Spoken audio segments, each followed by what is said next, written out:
Hello friends. इस कहानी में एक साइको जो लगातार उन बच्चों का खून कर रहा है जिनका बर्थडे सेलिब्रेट किया जाता है, पकड़ा जाने वाला 10-12 साल का एक बच्चा है जिसे पुलिस हत्यारा मानकर गिरफ्तार कर लेती है। लेकिन क्या एक 10-12 साल का बच्चा इन सीरियल किलिंग का मास्टरमाइंड हो सकता है या मसला कुछ और है? कहानी की शुरुआत होती है दिव्या नाम की एक बच्ची से जो डांस क्लास ज्वाइन करी होती है। उसे वहाँ से कोई किडनैप कर लेता है। उसकी बहन कृति उसे हर जगह ढूंढने लगती है पर वो कहीं नहीं मिलती। स्थानीय थाने में तैनात एसीपी रितिका को सीरियल किलिंग की इन वारदातों को सुलझाने की जिम्मेवारी सौंपी जाती है।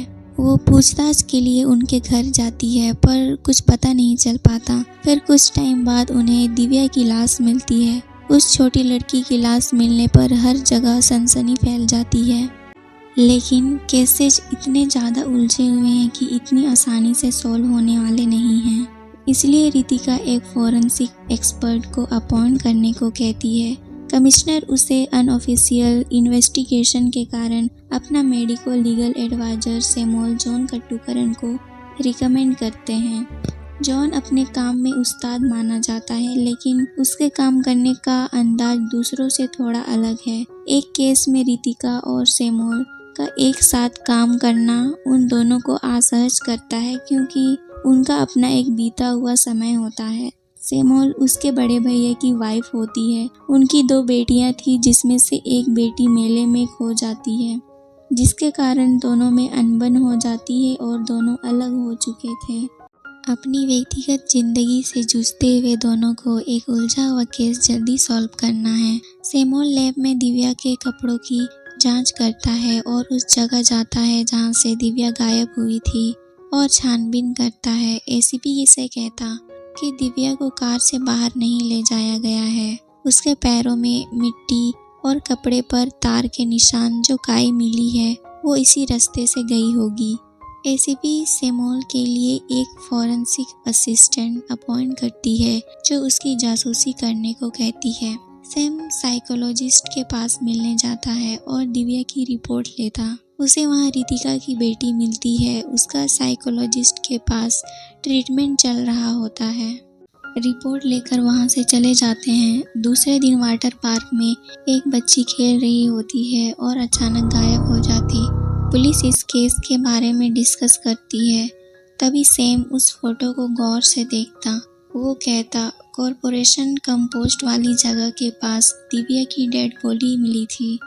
बॉडी डंप करने के लिए इतना बड़ा सा खेत था तो कंपोस्ट साइड क्यों फेंका? उस हत्यारे ने ऐसा क्यों किया होगा? 5 फीट की दीवार के पार हत्यारा डेड बॉडी को फेंक नहीं पाया तो सोच कर देखो दिव्या के डांस क्लास के बच्चे, वाटर थीम पार्क के सिक्योरिटी, इससे पहले के केस के विटनेसेस, वहाँ पर बच्चों के अलावा आजू बाजू में शक करने जैसा कोई नहीं दिखा।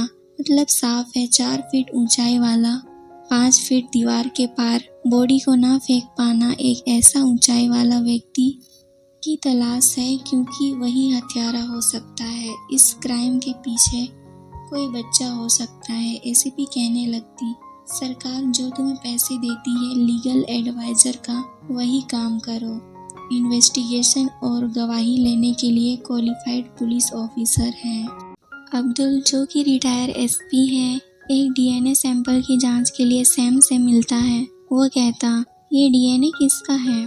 ये स्टेट के क्राइम ब्रांच के नाम पर दाग लगने वाले एक इम्पोर्टेंट केस था। उसी की एक लीड है। रितिका का करियर का पहला केस और मेरे रिटायरमेंट का लास्ट केस। 2010 के हंटिंग में त्रिवेंद्रम सिटी के आउटकट्स वर्मा कॉलोनी के अंदर से 8 से 11 साल के बीच के बच्चों को अगवा किया गया था। विक्टिम के शरीर के घाव का पैटर्न, हत्या करने का तरीका दोनों मैच करता है, इसलिए इसे सीरियल किलिंग का पैटर्न माना गया था। उसी को बेस मानकर उस हत्यारे के वर्मा कॉलोनी का रोड को बंद करके वाइट सर्च में 5 तरह के स्कूल वैन में ड्रग्स देकर एक बच्ची को बरामद किया। उसके बाद स्कूल वैन के ड्राइवर को पकड़ लिया गया था पर 2 महीने के बाद ही और एक बच्ची मारी गई। वही विक्टिम पैटर्न, उसने किसी गलत आदमी को अरेस्ट किया था। थाने में एक आदमी आता है और गवाही देता। उसने रात को एक लड़के को देखा था जो लाश को फेंक रहा होता है। वह बड़ा लड़का नहीं था, 10-11 साल का छोटा सा लड़का था। उसका स्केच तैयार किया जाता है। डॉक्टर रितिका को ज़रूरी बात बताने के लिए बुलाता है। वो उस स्केच वाला बच्चा के बारे में बताता है। कुछ समय पहले जुवेनियल होम काउंसलिंग के लिए मेरे पास लेके आए थे, नाम रूबीन। ये अभी मिसिंग है। कुछ समय पहले कैंसर के ट्रीटमेंट के लिए कहीं गया हुआ था। जाने से पहले इस केस को क्लिनिकल थेरेपिस्ट डॉक्टर मिलन को रेफ़र किया गया था। फ़िलहाल वो छुट्टी पर है। फिर वह उस डॉक्टर से मिलती है।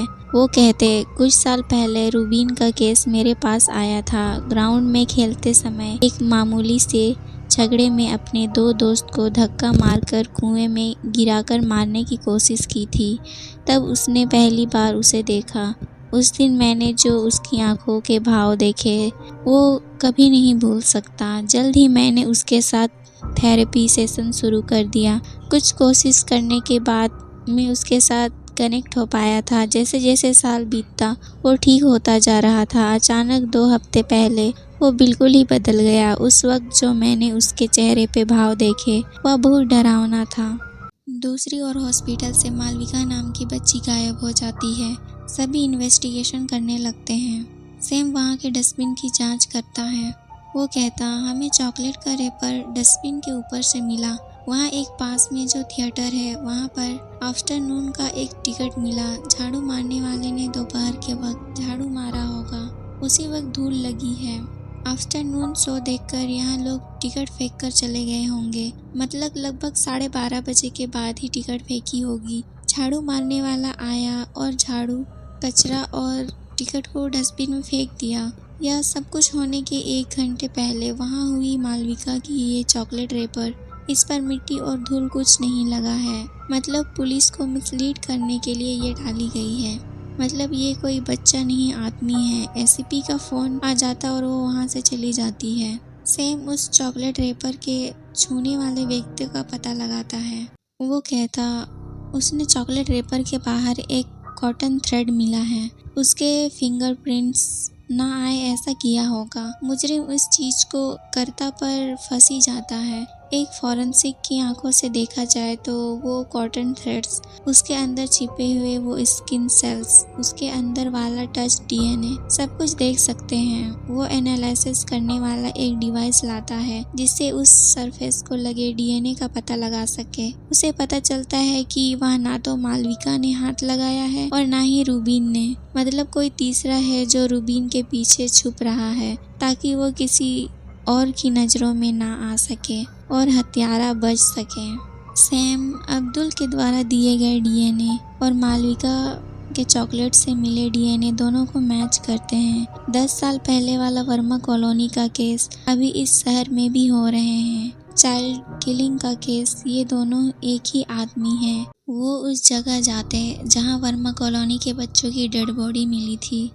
3 बच्चों की डेड बॉडी इसी जगह से मिली थी। मिट्टी के नीचे गाड़ा गया था। शहर के इतने दूर डंपिंग ग्राउंड होने के बावजूद भी हत्यारे ने बॉडी को यहाँ पे क्यों गाड़ा, ये सबसे बड़ा सवाल है।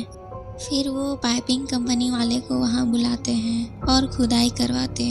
वहाँ ज़मीन के अंदर कई सारे लाशें मिलती है। सैम हॉस्पिटल के कैमरे में ना आने वाले पुलिस ऑफिसर के डीएनए टेस्ट करता है। वे सभी का डीएनए टेस्ट करते हैं पर मैच नहीं होता है। पुलिस उस बच्चे तक पहुंच जाती है और हिरासत में ले लेती है। उससे बातचीत करने की कोशिश की जाती है लेकिन वो अजीब व्यवहार करता है। वो पुलिस के सामने अपना गुनाह कबूल कर लेता है। सैम उस बच्चे की कन्फेशन वीडियो देखता है जो बार बार एक ही शब्द कहता, शैतान उससे ये सब करवा रहा है। रूबीन को दोनों कानों से कम सुनाई देता है इसलिए हेयरिंग यूज़ करता है। मोबाइल का यूज़ करके उसमें वॉइस मैसेज भेज सकते हैं। रूबीन को सुनाई देने वाले आवाज़ की तरह ही लगेगा। इसके कंट्रोल करने वाला कोई ना कोई ज़रूर होगा। रूबीन जब सेल में होता है उसकी सारी चीज़ें जमा की जाती है पर हेयरिंग को छोड़कर।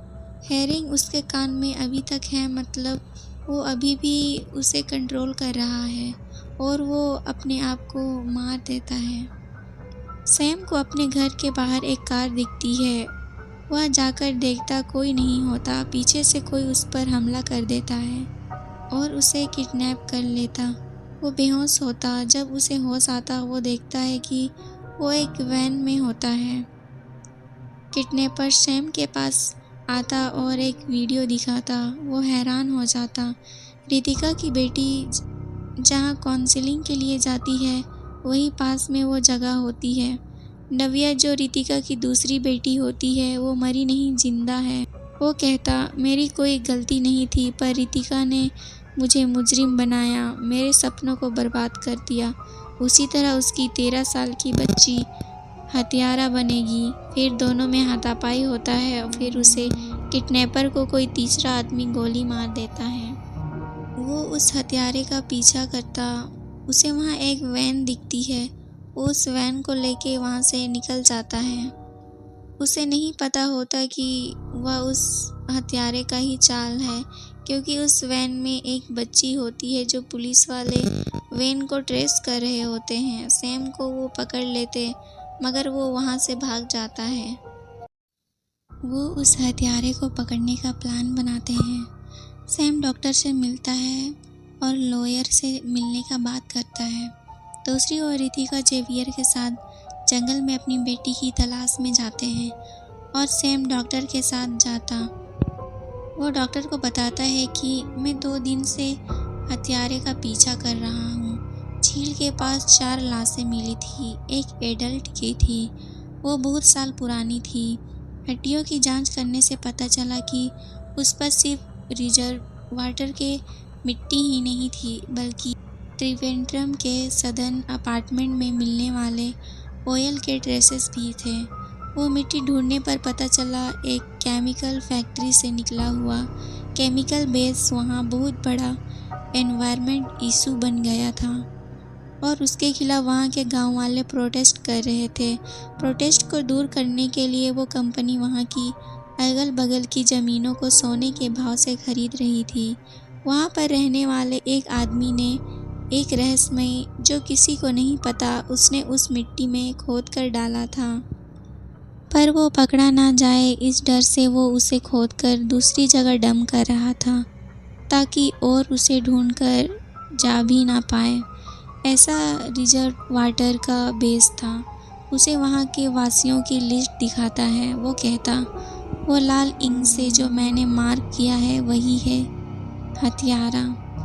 डॉक्टर जैसे ही वो फ़ोटो देखता हैरान हो जाता है, क्योंकि वह खुद होता है। डॉक्टर जब उसकी पत्नी की मृत्यु हो जाती है, उसका बेटा नवीन उसका बर्थडे सेलिब्रेट करते हैं। उसका बेटा ही उसका सहारा था। उसको पता चलता है कि उसे कैंसर है। जब वह अपने बेटे को स्कूल से घर ला रहा देखता है कि उसका बेटा की क्लासमेट ज़्यादा नंबर लाती है, उसके मम्मी पापा उसे अप्रिशिएट करते हैं। जब डॉक्टर छोटा था उसके पापा उसे बहुत मारा करते थे। उसे यह बर्दाश्त नहीं होता। फिर वह हॉस्पिटल जाता। वह उसे एक बच्ची परेशान कर रही होती है। उसे वो पुराने दिन याद आ जाते और हंसने लगता। अपनी बीमारी का पूरा गुस्सा उस बच्ची पर उतारता है। उसका बेटा उसे देख लेता है, पर उसे समझा बुझा कर वहाँ से ले जाता। जब वो नवीन को स्कूल छोड़ने जा रहा होता है, देखता पुलिस वहाँ पर रहती है। वो दूसरा रास्ता लेता है। वहाँ एक स्कूल वैन खड़ी थी। उस बच्ची को लाश वहाँ रख देता है। लाश को रखते वक्त नवीन उसे देख लेता है। फिर दोनों वहाँ से चले जाते हैं। अरफान जो डॉक्टर का कॉल आता है कि जिस दिन उनका ब्लड सैंपल से रिपोर्ट लिए गए थे, हालांकि सभी पॉजिटिव होते हैं। नवीन न्यूज़ में देखता है कि उस वैन से बच्ची की लाश बरामद हुई है। जिसने उसे मारा है वह साइको है। इधर बोन मैरो ट्रांसप्लांट के बाद वो पूरी तरीके से ठीक हो जाएगा, ये बताने के लिए अपने बेटे के पास जाता। देखता वो वहाँ नहीं होता है। वो छत पर उस कमरे में देखता है, वहाँ उसके पापा बच्चियों को मारा करते थे। वो देखकर वह डर जाता और कमरे के बाहर आ जाता है। उसके पापा भी वहाँ पहुँच जाते, पर उसका पैर फिसलने के कारण वो छत से नीचे गिर जाता है और मर जाता। इसलिए वो एसीपी रितिका से अपने बच्चे की मौत का बदला लेता है और उसकी एक बेटी को किडनैप करता और उसे क्रिमिनल बनाता है। दूसरी ओर रितिका जेनवियर के साथ नव्या को ढूंढते हैं। उसे वहाँ एक टनल दिखाई देता है, वहाँ पर अंदर जाते हैं और उसे वहाँ नव्या मिल जाती है।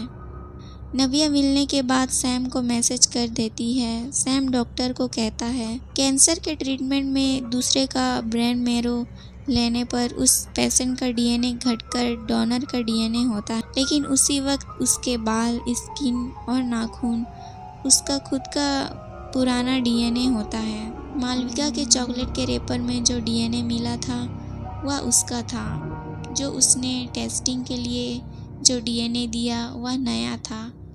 वो था डॉक्टर अरफान का लूफॉल। इसलिए वर्मा कॉलोनी के हत्यारे का डीएनए और अरफान का डीएनए दोनों मैच करता है।